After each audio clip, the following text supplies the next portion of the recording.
Hello and welcome to The Good, The Bad and The Advertising, the show where we ask if the world were our client, what would the brief be? In each episode, we look to tackle some of society's biggest challenges with the same creativity and strategic rigour that Adland employs to tackle a client brief. I am Amy Williams. I'm joined by my fabulous co-host, Dino Myers-Lamptey, and our special guest this week is Deolu King. Deolu is not only an expert in social media, having been an early employee at Facebook and now the VP of Paid Social at Essence, but she's also the co-founder of I Am History, a platform designed to celebrate and amplify Black history and Black culture. So welcome to the show, Deolu. Thank you for having me. That's such an amazing welcome. I feel very excited to be here. Yeah, I hope I did industry proud. Try not to make a fool of myself as well. But yeah, I'm excited to talk about this topic. Actually, I'm quite passionate about it. So I think I might have to rein myself in and come at this at also an advertising lens as well as a person consumer lens as well. No, don't rein yourself in. I want full force. This sounds awesome. It's a good topic. So, all right, I'll kick off the intro. Steve Jobs once said that the computer is a bicycle for our minds. He was inspired by a study he'd read in Scientific American, which tracked the energy efficiency of different animals. The study found humans to be embarrassingly inefficient, about a third of the way down, and the condor topped the list, using the least energy to move a kilometre. There was only one thing that could knock the condor off its rather smug perch. A man with a bicycle. With a bicycle, humans are the most efficient animals on the planet. So this week, we're going to discuss how advertising can help get more people off their useless two legs and onto their bicycles. And to be honest, the pandemic has already done half the job for us. Lockdown has meant that our streets are quiet, the air is clean, and frankly, cycling through the pouring rain is still preferable to sitting on a cramped bus surrounded by other people's breath. No longer is the international bike market propped up by a few ardent mammals. For those who don't know, a mammal is a middle-aged man in lycra. According to the CEO of Halfords, their staggering 3x growth in the last 18 months has been driven primarily by women and the under 35s, all clamouring to buy a bike. And this cycling renaissance is pretty good news. According to a report by the TfL, if all Londoners cycled for just 20 minutes a day, this would prevent the 1 in 6 deaths that are a result of physical inactivity, whilst also decreasing our risk of dementia, depression, cardiovascular disease, diabetes, and so much more. The report estimates that cycling would save the NHS £1.7 billion a year. And this is before taking into account the 27,000 people that die annually from pollution-related illnesses in the UK. In contrast, there are approximately 116 cyclists who tragically die each year on UK's roads. Cycling is statistically safer than gardening, but the risks are real. And according to the 2020 National Travel Survey, 66% of adults agreed it's too dangerous for me to cycle on the roads. So, today we ask, how can the ad industry get people back into the saddle? And Deolu, I want to start with you because you mentioned when we were discussing the topic that you learned to cycle as an adult. So this has been quite a new recent experience for you. What was that like? Yeah, I learned to cycle as an adult. I probably learned maybe 7 years ago. I grew up with my mum, single parent mum, but she didn't know how to ride a bike. And she grew up in Nigeria. And I just don't think at the time, I'm not going to speak for all Nigerians, my disclaimer out there, just my own personal experience, my mum, but it just wasn't a thing when she grew up. And so when she came to the UK, it also wasn't a thing. But naturally growing up in the UK, in London, you see everyone on bikes. And I was like, I want to learn. And my mum was like, she had 10,000 other things to worry about. So that just wasn't a priority. But as an adult, and I think this is why this topic really spoke to me, because I think I went through all of the learning curves in terms of how do you feel safe on a bike? How do you learn to ride a bike? I think you have this fearlessness as a child when you're doing anything. They always say that if you're going to learn something, it's best to learn it as a child. Mm-hmm. So as an adult, I was very aware of the fact that, one, naturally I'm quite clumsy, but two, safety, not looking like a fool. And just the fear factor as well. How are these two wheels going to keep me? And I'm quite, I'm not going to say I'm massive, but you know, I'm a thick woman, as they would say. There's a lot of weight, so that fear factor of how is this? It was a real fear. How am I going to stay upright in this? And I'm only going to try and pretend like I understand like the science of it, but it worked clearly. So it was actually when I went on holiday. So I think I did it in increments. I did the classic free training that the council provides. That was a disaster because I just couldn't. The guy, I remember him saying, okay, now just go. And I would just be standing there. He's like, no, you just have to go. And I was decked out. I had my helmet. I had everything. I had the knee pad. Oh my God, I would have paid to watch this. Literally, if you can imagine, like, I think I was in my like late 20s, like this grown-ass woman looking like an overprotected child. And so I did run about, I think it was like 1.5 hours a week for 4 weeks. And then I kind of understood how it worked. So I think at that point, at the end, I could cycle, but I wasn't a confident cyclist. So if I got on a bike, I wouldn't have enough confidence to actually cycle, even though I kind of technically knew. And then when I went on holiday, I was in an area where everyone cycles. And even just to get about, it was just more efficient to cycle. And so slowly through on that particular holiday, I kind of just built up that confidence of just going at my own pace, not trying to like run before I can actually just crawl. I don't know what the equivalent is of cycling.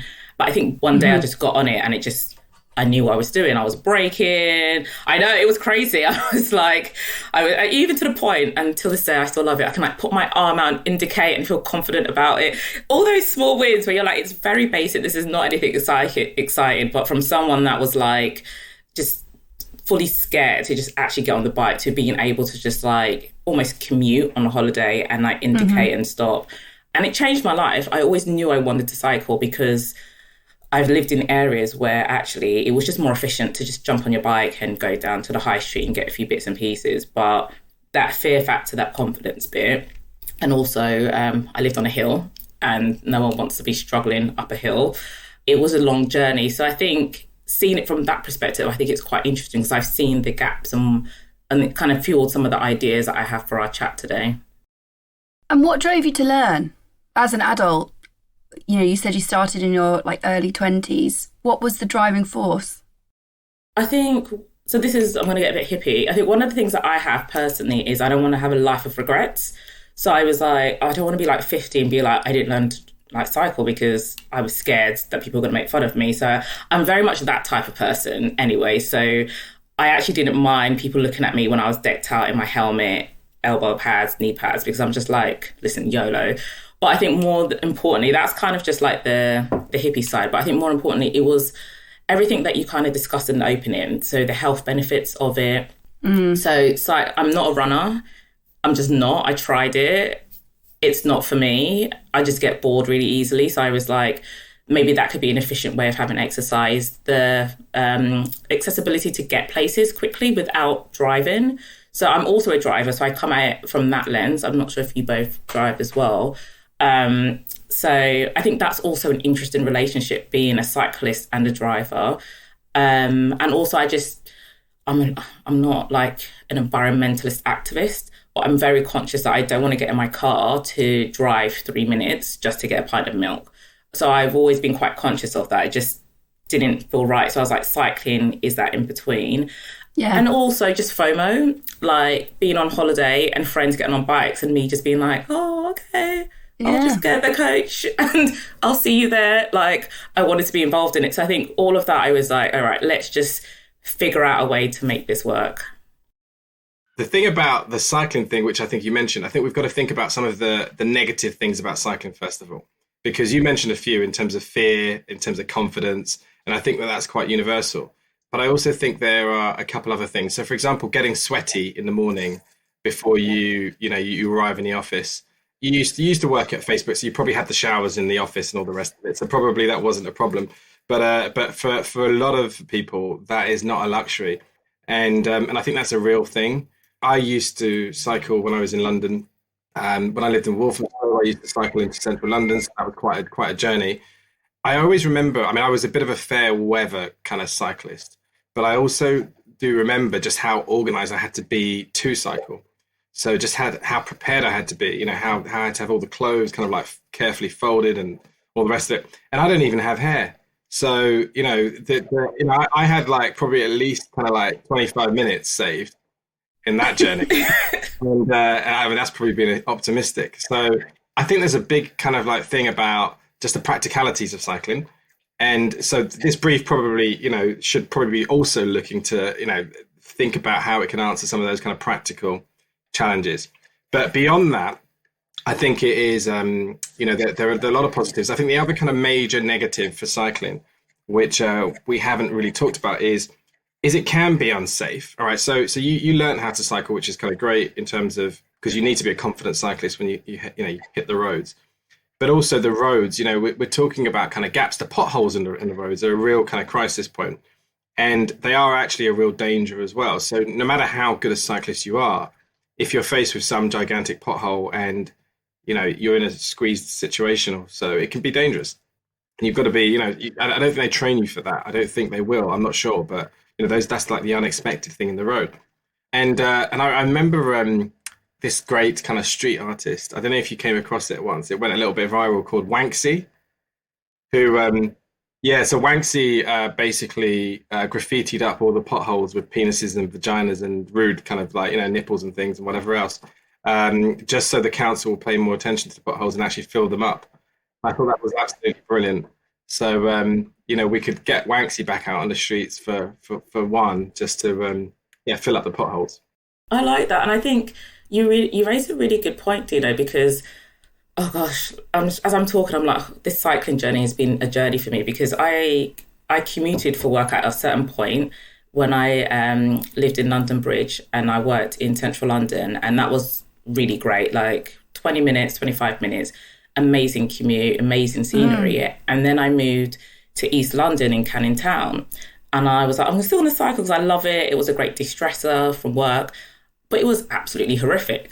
And I was like, this is not what I want pre and post work, to the point where I actually turned from a commuter to a recreational cyclist. And I was really upset about it, because it was a great way to, like I said, de-stress after work, but also I was like cycling 20 minutes, 25 minutes a day. So I could actually see the physical benefits of it without having to think about it. I didn't really have to go to the gym unless I wanted to do a certain workout, because you're commuting. And it was a great way to think and to meet people as well. And then when I moved to East London, your point about the roads as well, I was just like, even though there were cycle lanes, so I don't remember the names of it, but there are like particular cycle routes from East London into central London.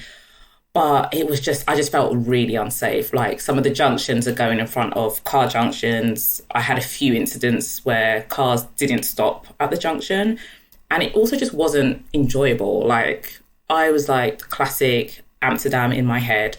I just want to cycle down the lane, and I want to have the wind in my hair, and going through traffic at like 8:30, 8:15 in the morning is not an enjoyable experience. And I'm not a Lycra cyclist. I think that's also important. I think in the cycling world, I think there are different tribes, and you've got the tribe of people that are like Lycra, and there's no offense to anyone that is a Lycra cyclist. Like, there is space for everyone, but there are some people that are like, this is like, I think to your point, Dina, that you made about this is the organization of it, and people are in the mindset of, I'm going to cycle, and, this is a bit of a thing. They're all decked out. They've got the tech.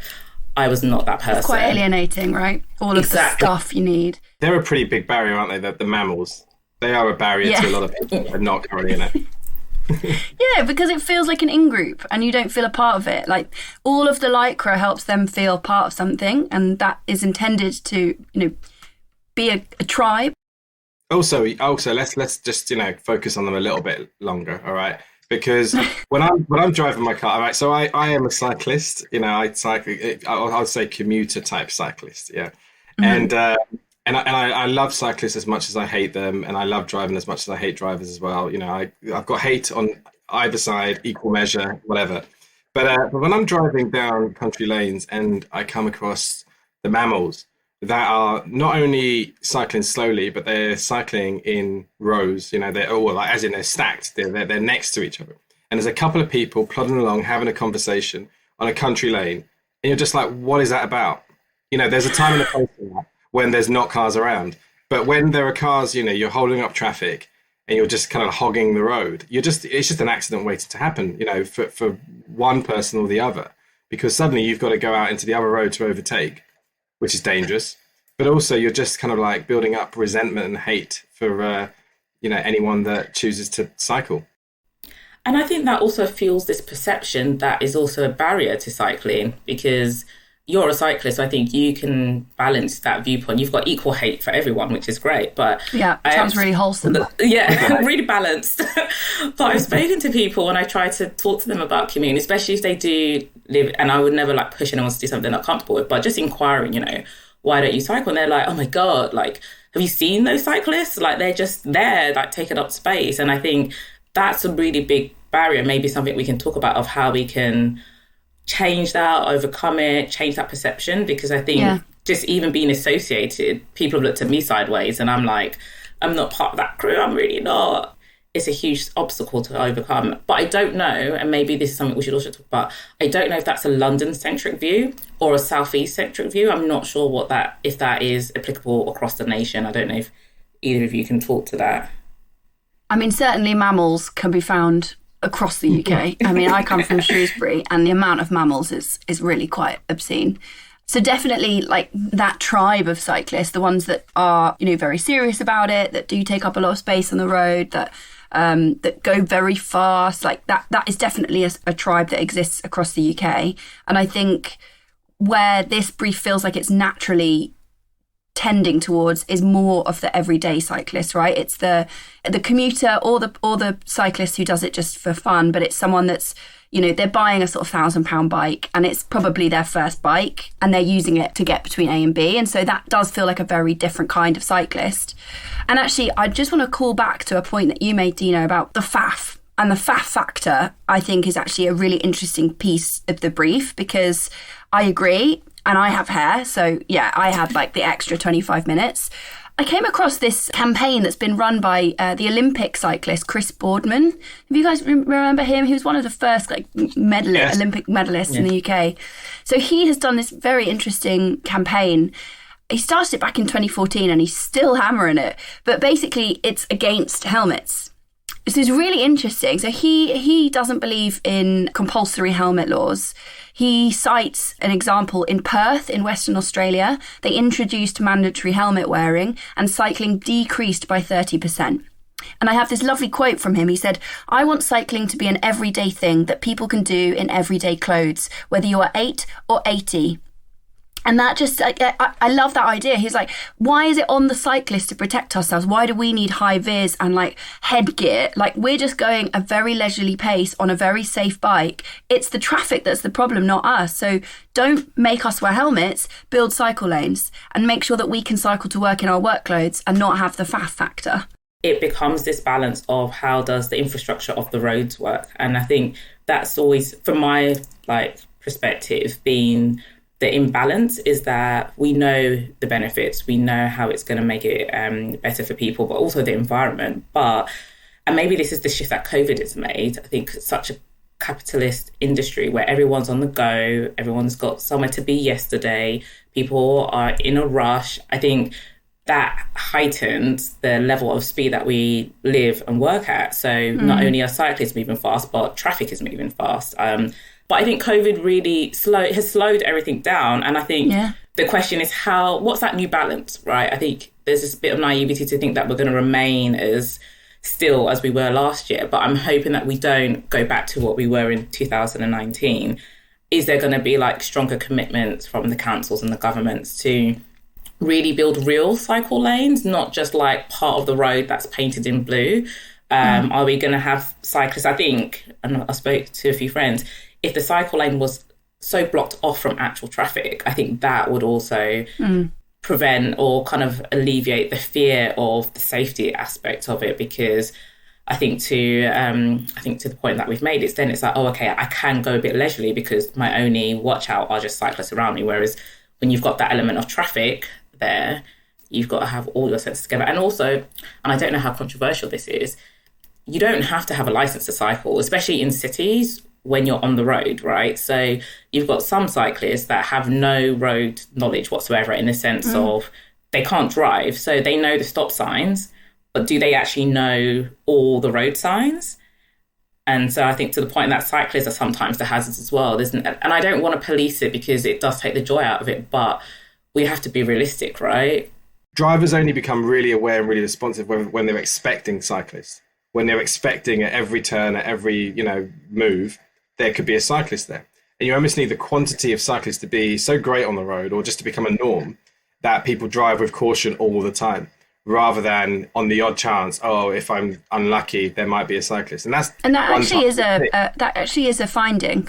In my research I came across, the more cycling is encouraged and taken up, the safer it becomes. The number of cyclist deaths decreases with the increasing popularity of it. So there is definitely this sort of safety in numbers for various reasons. It does make traffic more aware, but it also puts more pressure on councils to accommodate those people. So yeah, that's really interesting. What you were saying, Deolu, about knowing how to cycle, though, I think it's really important in terms of knowing how to drive, to know how to cycle. And it's a bit of an unrealistic expectation in a sense, because, we learn to cycle, and we should learn to cycle as kids. So, you don't learn to drive as a kid. So some of those kind of road signs and all the rest of it. But I always say that in terms of to drive in or cycle in London, you have to expect drivers to make mistakes. You have to kind of expect drivers to do silly things. And you almost have to ride it like you're driving a car. Yeah. So, you're always visible, you're stopping before they're stopping, all that kind of stuff. Not too many people think like that. They learn to cycle. They know how to kind of operate a bike, but they don't necessarily know how to anticipate the mistakes of a driver. And also, I think you've got to, there's certain rules that probably need to change. The whole kind of traffic light thing, the whole kind of don't go through a red traffic light. And this is back to the whole kind of camps of good and bad cyclists. There are people that abuse it and do it, in a terrible kind of dangerous way. And then there are things where you're just actually, cyclists should have permission to take a left at a traffic light. Yeah. When there's in America, you can take a right at a traffic light if you're driving. So it's the equivalent should be the same for if you're cycling in England. That's a really good point.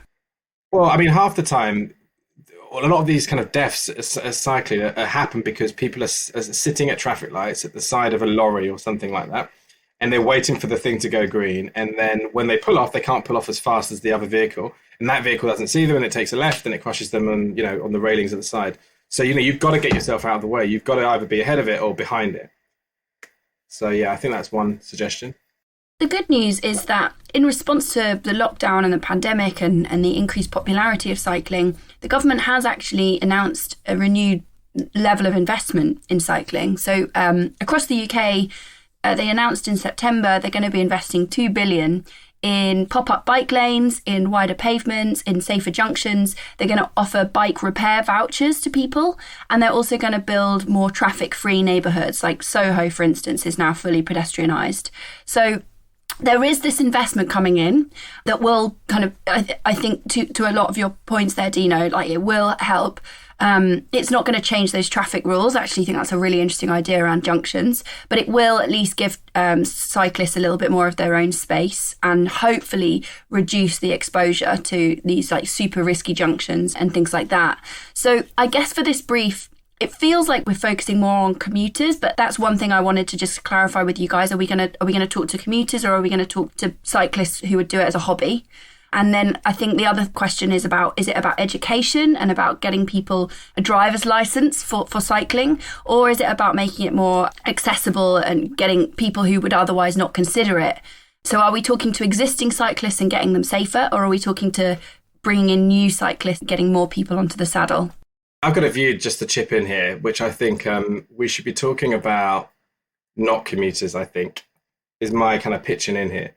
Only because I think that if we can get more people cycling on a weekend, just casually, going to the shops, and I think the world would be a better place if, our kind of weekends and where we live is a different pace from, the 9 to 5 kind of Monday to Friday stress of kind of getting to work and back again.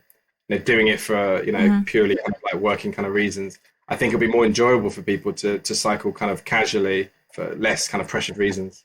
I agree. I'm glad you articulated that in a better way than what I was going to say, Dino, because I was going to be actually looking at it like a proper media campaign. I was I think the barrier to entry is getting people doing cycling recreational. And I think the commuters are your retained audience. they're your repeat audience. They already know the benefits. We don't really need to convert them. We need to make them safer, but that's probably a whole nother conversation. So yeah, I agree. It's about that casual cycling. And I think when people are converts with that, it then leads to like more cycling, longer cycling, understanding what type of cyclist you are. Yeah, that makes so much sense. It's a much lower barrier to entry. And as you say, you build the confidence to then maybe explore using your bike for other things in the future. So should we focus this around sort of quite a family-focused brief? Sort of that city dweller, perhaps they've got young kids, 25 to 45 on the weekends, know how to cycle, probably learned as a kid, but don't really consider doing it in the city. I would even go a little bit broader, include maybe 18, students as well. Okay. So, interesting. Or not even just students, I would say younger people, whether you're at home, whether you're at college or university. I think there's also some recreational support in that aspect. It's been a while since I've been at university, but I feel people tend to be in particular towns, smaller towns where cycling might be a bit more easy to get about as well. And they also are on a tighter budget. So yeah, that's actually a really interesting angle, because if you can build the behaviour then, that feels like actually follows. Yeah. Yeah. So maybe it's an 18 to, 45 bracket potentially. It's the whole of the UK, but I feel like that's what most media briefs look like these days. Cool. So we're going to target people. Yeah. Super helpful. The whole population, thank you. All right, I feel like we've got quite a clear idea though. Actually, we can kind of perhaps when in the ideas pick and choose a little bit where we want to focus. So with that, should we progress onto the response to brief section? So first we're going to think about how we would tackle this brief if we had no budget. We're just going to have to hustle and make things happen through partnerships and creative thinking. Yeah. So I was thinking about this, and I was thinking actually, so we've got the safety bit that we've spoken about and the fear, what prevents people from cycling. But then it's okay, say then you do get a bike, or we've got the Boris bikes, I think, or Santander bikes. I don't know why I keep calling them the Boris bikes. So they're available, but at the same time, I don't know the numbers, but I'm assuming that usage is only for a small percentage of people. So I love a bit of gamification, but where it makes sense. So I love my Apple Watch, because actually as soon as I could see how many steps I'm taking, that changed my whole mindset. So I wonder if there's some form of loyalty aspect that we can layer on top of that. So if you are cycling, you build up an accumulation of maybe a free ride, or you can give that free ride to a friend or family. But we know the health benefits, we know how good it is for the environment, but there's still a hesitancy for people to actually change that behavior. And so I think, what if there was a partnership where it's okay, if you had this, use the Boris bike, so if you had your own bike, but I don't know, for a week you cycled, 3 miles or 2 miles, just to make it a bit realistic, you unlock 15 minutes free with a Boris bike that you can gift to a friend, potentially something along those lines. And then there's a bit more of an incentive to actually, rather than jump on the bus, I can just, if I'm just cycling from one end of the road down to another, jump on the Boris bike. I wonder, because I agree with you about the Apple Watch and the steps counter. I've now got almost expert knowledge of how many steps I've taken, because I check so much. At the end of a walk, I play a game with myself, it's very sad, where I guess how many steps I've done. And I get it spot on, because I'm so obsessive with steps. And I just wonder, we need number of rotations of the wheel or something, because a distance just doesn't get me as excited as steps. But, when you're on a bike, you don't get your step counter. Right. And so I just wonder if we need some sort of metric that means that we can gamify it in a quantifiable way that's not just miles. Yeah. To add into that, so I'm actually a Santander cycle customer, let's call it. I guess in terms of when I moved out of London and wasn't able to commute into London on a bike, I would kind of commute to Overend, I guess, on a bike, in terms of, to the station on my own bike. And then when I got into London, I'll just, take a Boris bike, Santander cycle. Really? I've literally never met anyone that uses them. You've never met anyone that uses It's them? lovely to meet you. Oh my goodness me! I am honoured to be, your special guest on this subject, specialist subject. I've done so many miles on that thing. I could talk Whoa. for hours about it.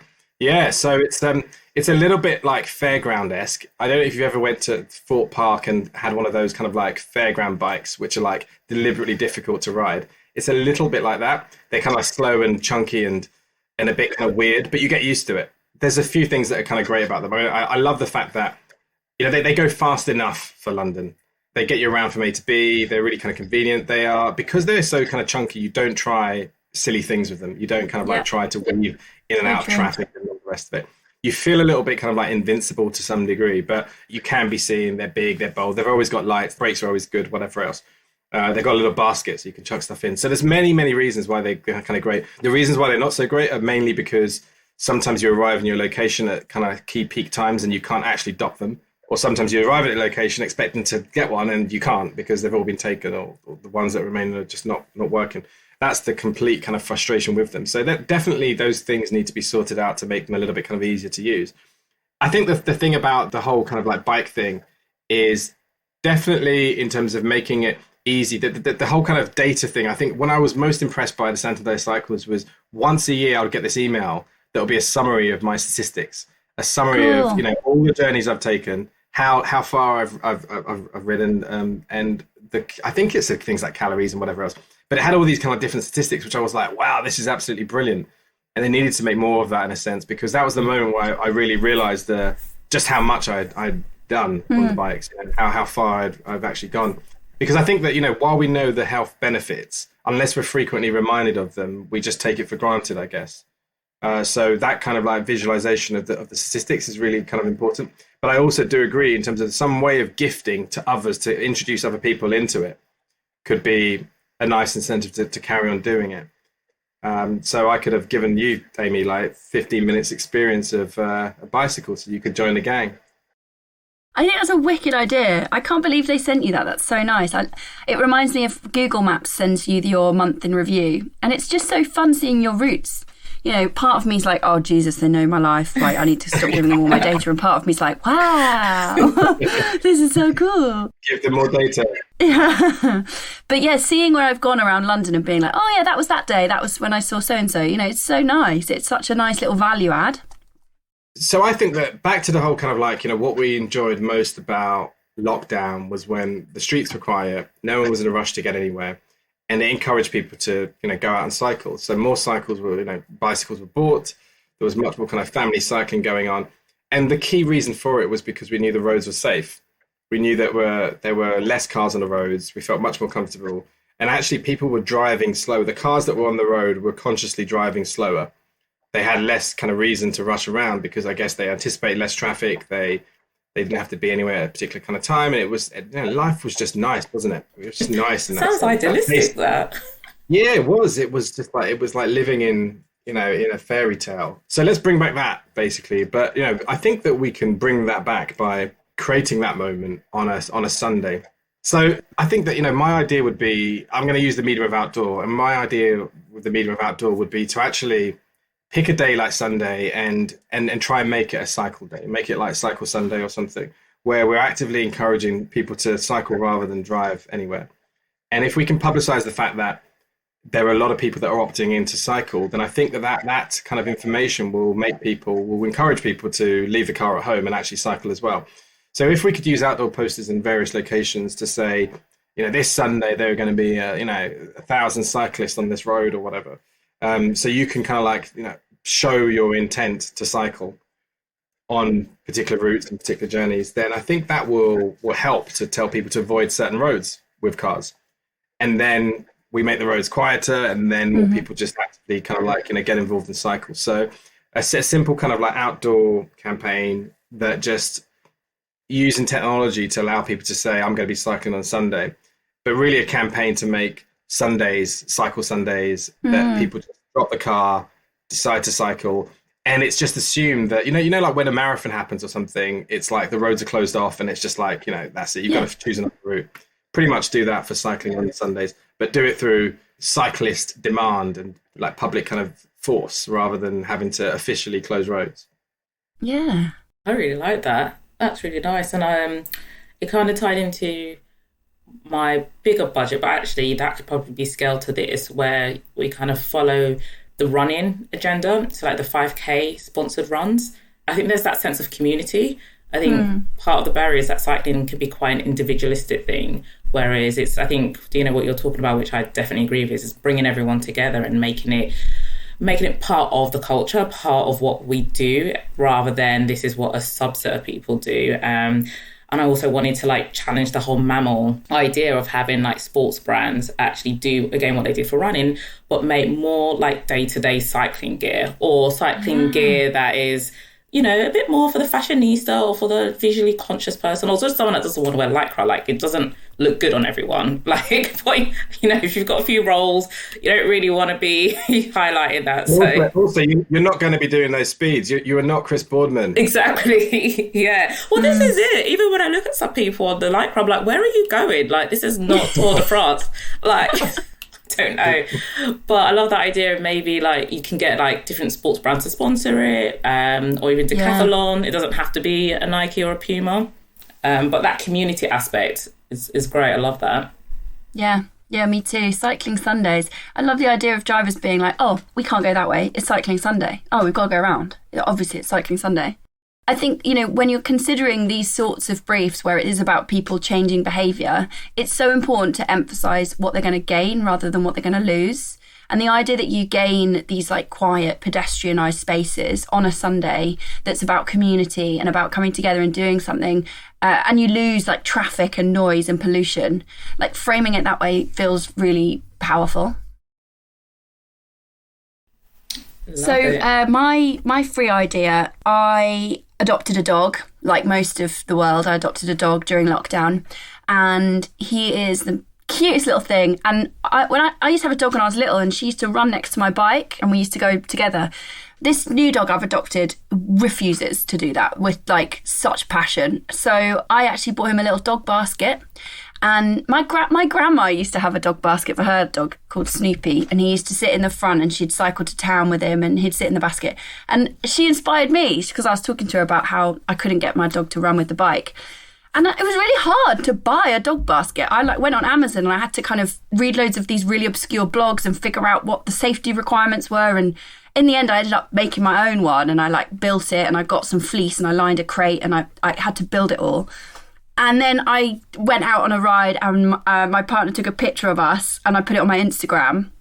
Guys, it was my most liked picture on Instagram ever. Like, people love that content.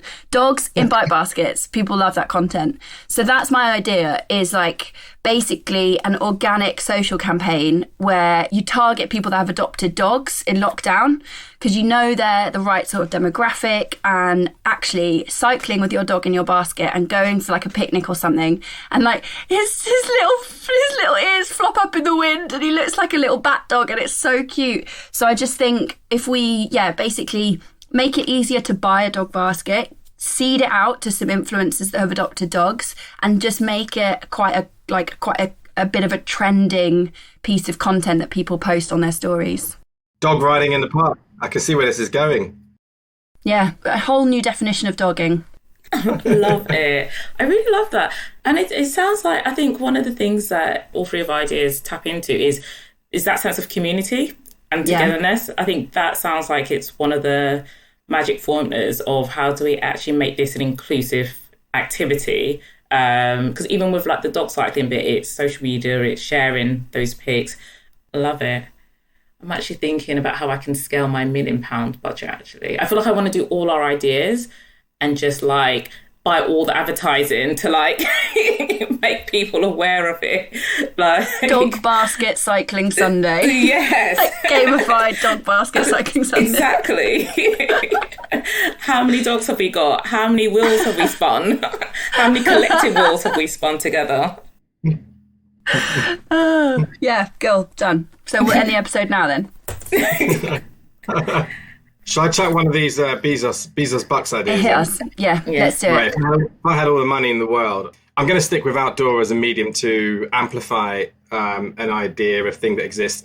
And back to what you guys were talking about in terms of statistics, that encourage you to do something. I think that's an important kind of motivator. And we all know about Strava, the app, Strava, the app, which, a lot of people use for running, but also cycling. And one of the kind of great things about Strava is how it makes it kind of competitive on a local kind of level. So even if you're doing your commute or your little kind of like trip around the block, you can get like, oh yeah, this is your personal best, but also you're the fastest in this little stretch, if you're riding or cycling or whatever else.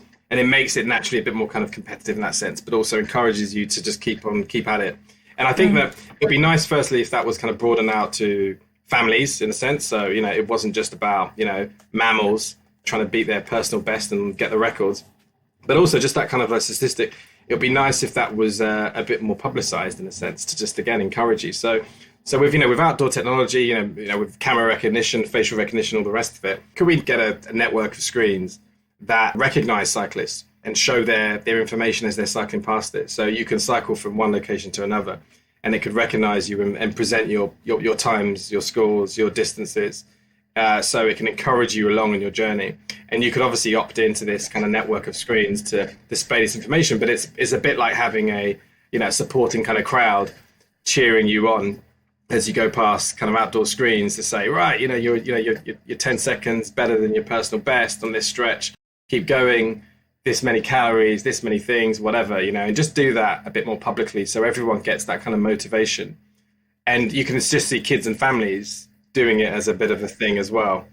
Because, imagine kind of kids getting their times and knowing that they are, better on this stretch than they were last time. I think that could be pretty cool with a lot of money thrown at it. I love that. That's great. It also, I think that visualization of data, is really important because then you realize, oh, actually, I have moved this far or this is what I've done before. And it just brings it a bit more to life and personalized as well. Love it. Building on like what the 5K runs have done, I think it was Nike that have started it. They did the 5K runs, 10K runs. I was thinking, why don't we do that for cycling? So you've got the London, I think I was inspired by the London to Brighton cycle route. Like I love the idea of it, but I do not have the stamina to even think about trying to get involved in that. But what if we had that nationwide at certain points in the year, but rather than it being dependent times, it's actually all happening at the same time, like maybe once a month. There's a 5K cycle in like your local park or even community, like there's no parks. So I'll bring social media into it.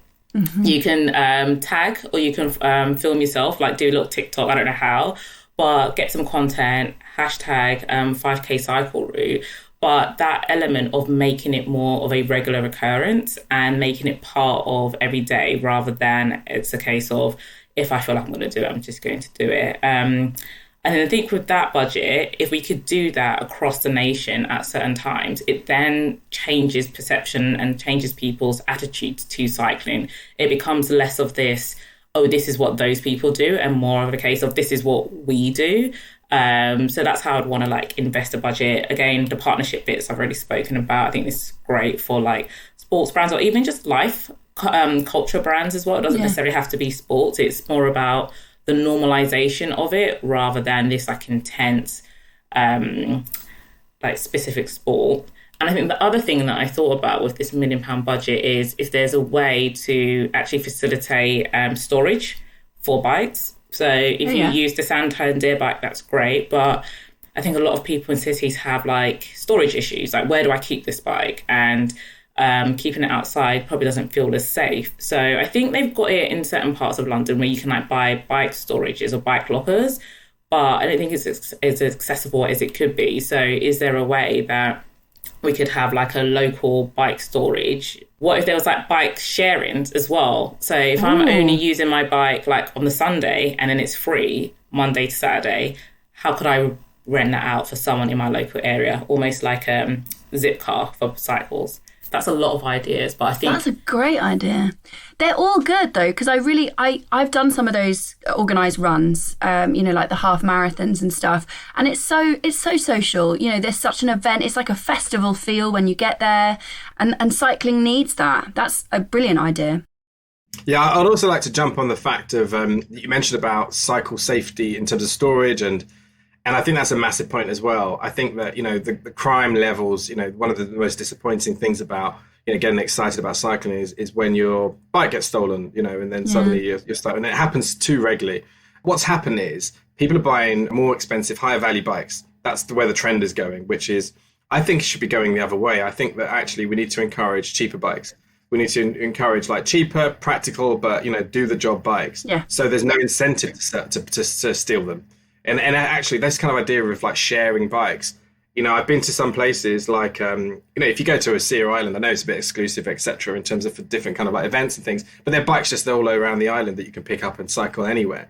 And you never, ever think of kind of like stealing a bike as such, because it's just like there's no value to it because they're everywhere and they're free. And imagine if we could have that more, in different towns and cities, a load of bikes that actually the value of them is pretty low.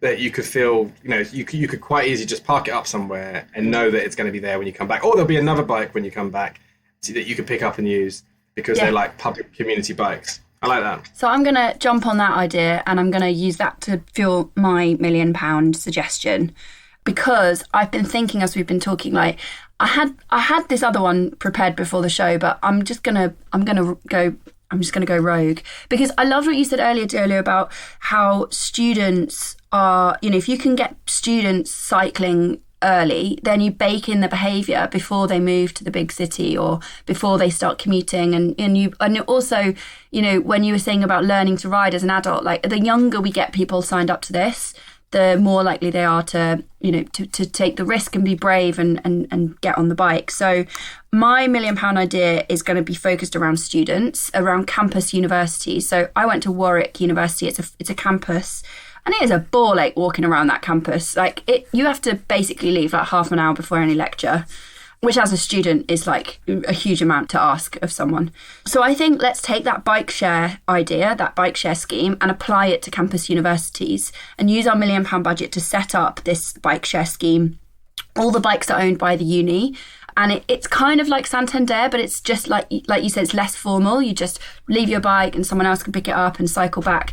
There's bikes in Amsterdam that have a lock built into them. The sort of the classic Dutch bike has just got a really simple little lock that just fits on the back wheel.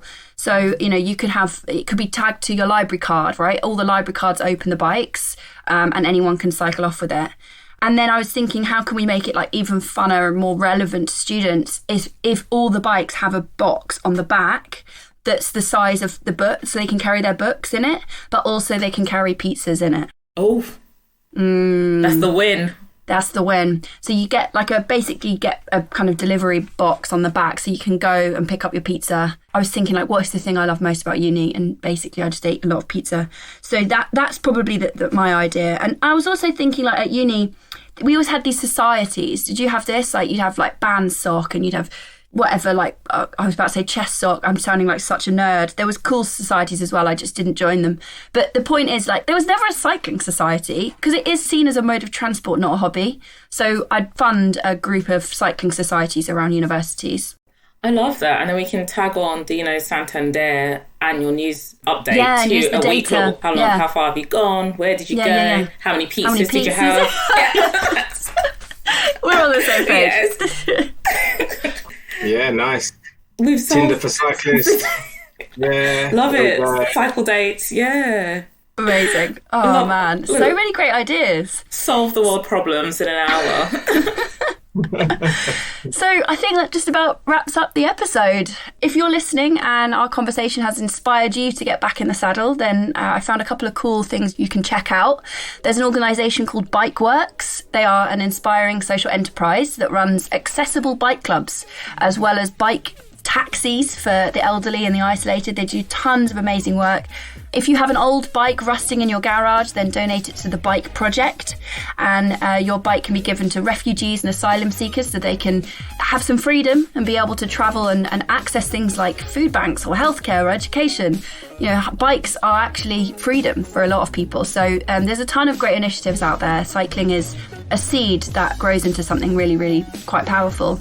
So if you have your own ideas about this issue, then please do get in touch. We'll put all our LinkedIn bios in the show notes so you can get in touch with all of us and connect with us. Next week, we're going to be chatting with the leading brand and communications expert, Emma Cookson. So tune in for that. And please remember to subscribe and, give us 5 stars. Why not? So that's all that we have for this week. All that's left to do is to thank Deolu for joining us and to thank you, our listener, for listening. Bye. Thanks, guys. I don't know why I'm waving. I know, waving isn't going to help. Thanks for having me.